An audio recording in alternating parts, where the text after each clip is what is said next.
the allure of, having that audience fall in love with them.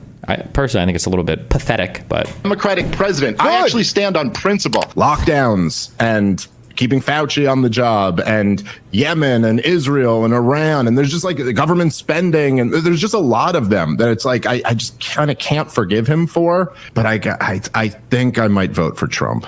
Yeah, Donald Trump, listen, man, I supported him this last year. I apologize for doing so. It was a bad calculation. At the time, it seemed like the right one. But he should be impeached and removed for this one.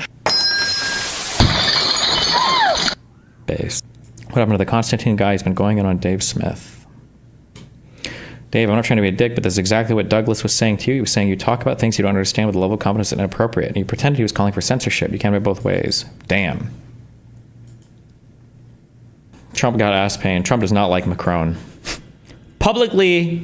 Publicity-seeking President Emmanuel Macron of France mistakenly said that I left the G7 summit in Canada to go back to DC to work on a ceasefire between Israel and Iran. Wrong! He has no idea why I am now on my way to Washington, but it certainly has nothing to do with a ceasefire. Much bigger than that. Whether purposely or not, Emmanuel always gets it wrong. Stay tuned.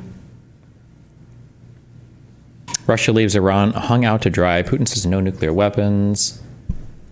Yeah, Russia's a little bit busy right now, okay? Russia is not signaling that it will come to Iran's aid, per the New York Times, months after Iran signed a major deal with Russia, and just a little over 2 years after it jump-started Russia's drone program in its war against Ukraine. Putin is hesitant to side with his ally. Mr. Putin, the analysts add, doesn't want Iran to have nuclear weapons and also wants to keep improving relations with President Trump, who has called on Iran to make a deal on its nuclear program to end the attacks. Russia is also benefiting from a spike in oil prices since the attack began. You're director of national intelligence. You have that Iran is building a nuclear weapon. Your intelligence community has said they have no evidence that they are at this point. Well, then my intelligence community is wrong. Who in the intelligence community said that? He has no idea about literally anything, and he doesn't know what is happening in the world. He doesn't know what's happening in his own government. He doesn't know what's happening on TV. He has no concept of anything. He's an actual fucking midwit. Or dimwit, sorry, not midwit. He's a dimwit. You're director of national intelligence, Tulsi Gabbard. She's wrong. Okay, Laura Loomer tweets. Oh boy.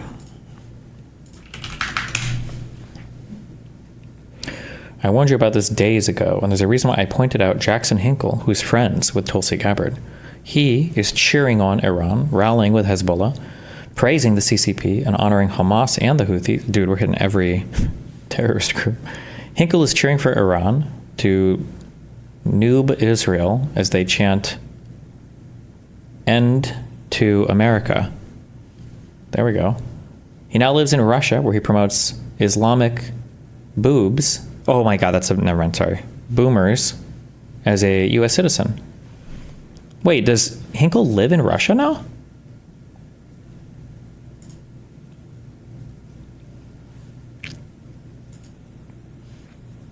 Kind of weird, isn't it, how Hinkle and Tulsi went surfing together and posed for pics in front of a Russian-affiliated group called No Green Stuff, No Pokey Stuff, and No Waste, isn't it? This is very troubling, and it isn't a matter of whether you're friends with someone. It's about our national security. There are foreign ops being run on social media to undermine President Trump. See for yourself. Wow. Wow. Wow. Wow. Wow. We're in such a bizarro world. You've got me nodding my head to Tucker Carlson videos. You got Tucker Carlson going, why are we going to war with Iran again? And I'm like, yeah, you tell him, brother. Hello, everybody. Welcome once again to the Weekly Show podcast. My name is Jon Stewart, and I will be the host today of your podcast as we find ourselves in a unbelievably fraught moment in a crossroads of history. And I think I want to talk just a very brief moment about the president of the United States, Donald Aloysius Trump.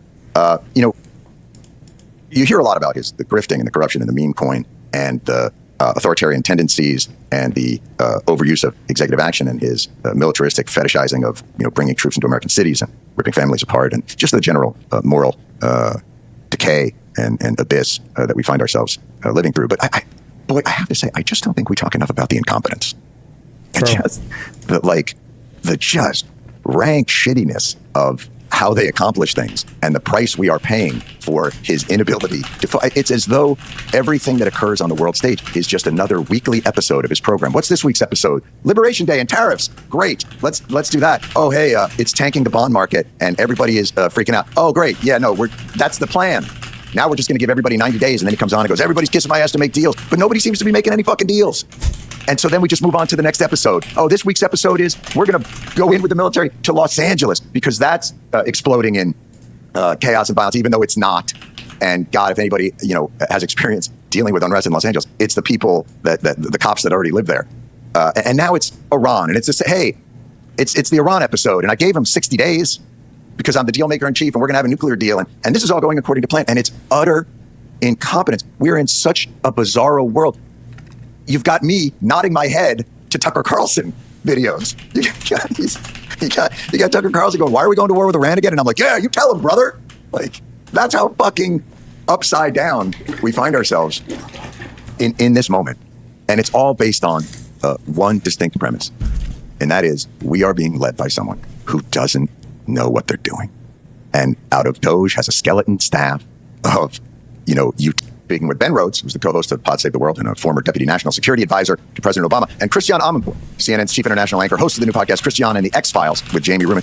Ben and Christiane, thank you so much for joining us. This is such a fraud moment. And Christiane, I want to start with you because you have just had, we've been hearing from Israel, we've been hearing from the United States, we've been hearing from a variety of sources. You have just gotten off with a discussion with the deputy foreign minister in Iran. So if I could very quickly, Christiane, what is the viewpoint from Iran right now? Well, I'm going to download quickly because I've literally just come off the set. And just Please. to give you a context, it's very difficult. Their internet, because of these strikes, are very compromised. Their phones are very compromised. Obviously, you can see there have been targeted assassination of leaders by the Israelis. They have wiped out a whole layer of military leadership, and people are scared about using their phones. So just to get this was quite extraordinary. And I didn't ask exactly where he was, and he didn't want to tell me. But nonetheless, in don't Tehran, imagine he would. Yeah. Right. So in response to what President Trump has been saying, like, I demand unconditional surrender. That we could get your supreme leader Ayatollah Khamenei if we decided. I might not. He's also just been saying, Trump, I might join Israel on these strikes. I might not. There's just a lot of mixed messages coming out, and I'm not sure what Trump intends. But he said, the deputy Iranian foreign minister, that look, we do not buckle under threats. And it's very boilerplate Iran commentary. But it happens to be true based on history. He reminded me how they'd gone through 8 years of war with Iraq and Saddam Hussein, how the whole world was not on their side and how they emerged without surrendering. And he said the same here. He said, Israel is trying to destroy them and that we will not surrender and we will continue to defend ourselves. But he did say, and I think Ben would be interested in this, that we thought we were going to a negotiation on Sunday, June 15th in Oman. I was and my bosses were headed that way. And then 2 days before, out of the blue, we were attacked across the country. And he also said that civilian areas were attacked and buildings and infrastructure, as well as the military and nuclear sites. I happen to know this for a fact. I'm half Iranian. I grew up there. I know many of the locations. But importantly, I still have family and friends. So I'm listening to them. And there's a huge amount of panic. And it's very difficult for them right now. But that's the bottom line. And The Guardian says, all the talk right now is about when the U.S. goes after Iran's main nuclear facility, that they're going to be using these 5,000-pound bunker buster bombs. And I've seen that pretty much taken at face value, where like every media outlet is talking about it from that perspective. Pretty sure those are like 30,000 pounds, but okay. But just a misspeak. According to the report from The Guardian, it is literally actually on the table to use a tactical nuclear weapon against this Iranian facility. Now, I know just hearing that... What? You're like, what? What are we live in a nightmare? Well, the answer is yes, we live in a nightmare. So this is actually on the table. Now, the White House, in an attempt to sort of downplay this report, they come out and say, no, we're not really considering that. But then the last thing they say is, but all options are on the table. So then the Guardian reporter fired back and said, after my report that they're considering using a tactical nuke, they are validating that they are considering using a tactical nuke. If all options are on the table, that means the tactical nuclear option is on the table. And by the way, there's an actual reason why this might even be not just possible, but maybe even potentially likely that they would use this, is because we've seen the impact of the 2,000-pound bunker busters. So Israel has a bunch of those that we gave them. And as you all know, they've... What is... Oh, fuck, I didn't watch... We should watch this video. Imagine a weapon... 8-minute pit stop. Good luck. Been so powerful it can cut through concrete, earth, and steel to obliterate underground bunkers, weapon silos, and command centers buried hundreds of feet beneath the surface. In today's exploration, we'll unravel the engineering secrets behind bunker buster bombs and missiles, which enable militaries to penetrate fortified targets with unmatched precision and power. This is crazy. I think they just... Well, it's not really that crazy. It's crazy because you can't do too many of them. Because it's like a conventional warhead inside of a conventional ICBM, but they put your mom at the end of it, and she just... high-speed impact to delayed detonation. These specialized weapons represent a remarkable leap in military technology, capable of taking out targets that once seemed untouchable. Modern warfare, where adversaries shield their most critical assets under layers of reinforced concrete and deep underground,